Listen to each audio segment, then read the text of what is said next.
Ladies and gentlemen, welcome back to another Dauntless video. It's Thales Moustache here, and today I'm going to show you guys the Hurricane Sword build. So basically this build was created focused in a very aggressive playstyle, and as it has lifesteal, it's completely healing independent. It also has massive damage per second, although that's not the highest damage per second you can get in a sword build. By the way, it's extremely funny and easy to play with, and I confess that I'm getting addicted to this kind of playstyle, and right now that's by far my favorite build so far. So without further talking, let's jump straight into the build. So for the weapon we actually have two different choices. The first one is Call of Dawn, which comes with +3 cunning, and it has a special effect that gives us 10% chance for attacks to hit twice.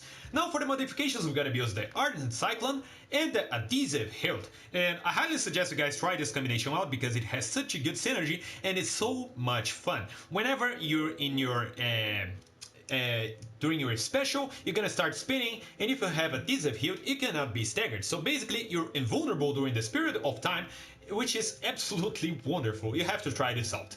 Now for the cells, we're gonna be using +3 Wild Frenzy and +3 Conduit. Now if you want to use a different sword, you have our second option, which is the Stalker Strike, which comes with +3 Wild Frenzy, and its special effect is dealing damage has a chance based on damage dealt to generate a Shadow Orb that increases damage dealt by 2.5% for 5 seconds. If 5 or more orbs are present, the bonus doubles, so this will give you a large buff to your damage if you keep attacking the behemoth.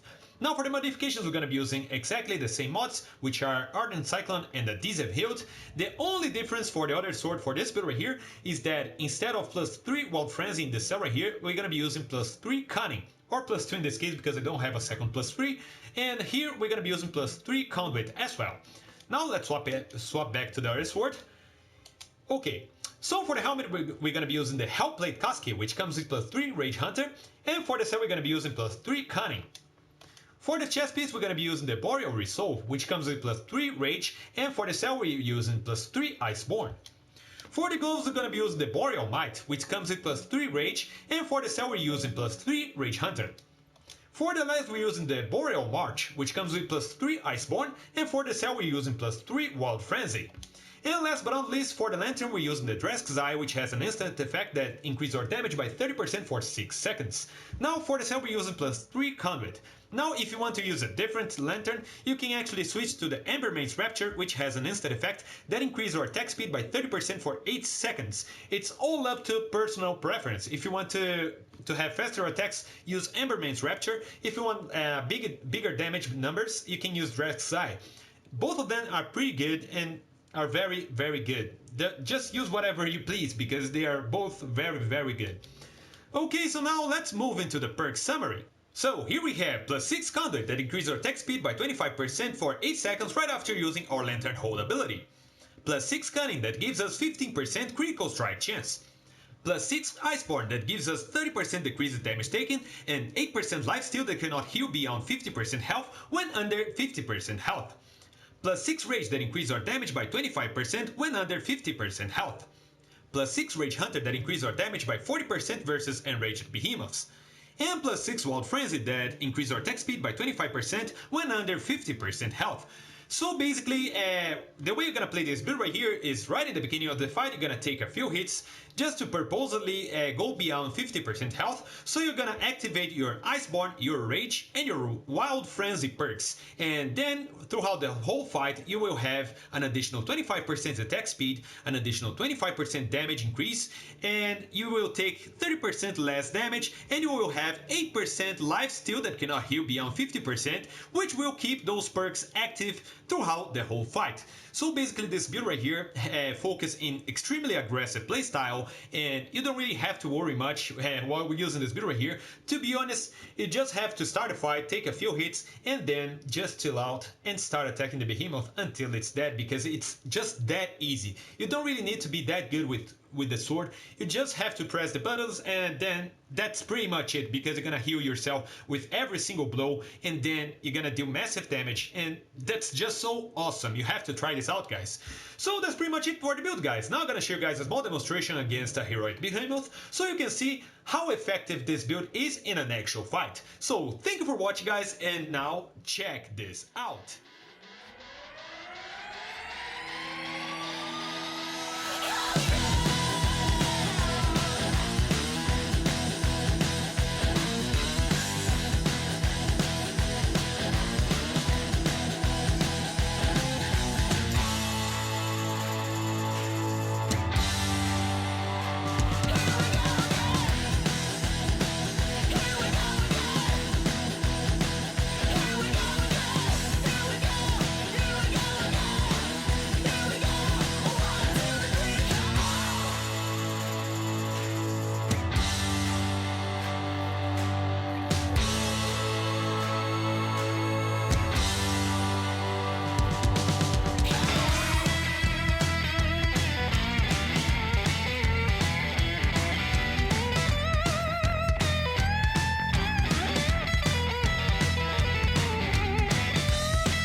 So that's pretty much it, guys. If you enjoyed the video, please don't forget to hit the like button and to subscribe for more Dauntless videos like that. So thank you for watching, guys, and until the next episode, see you!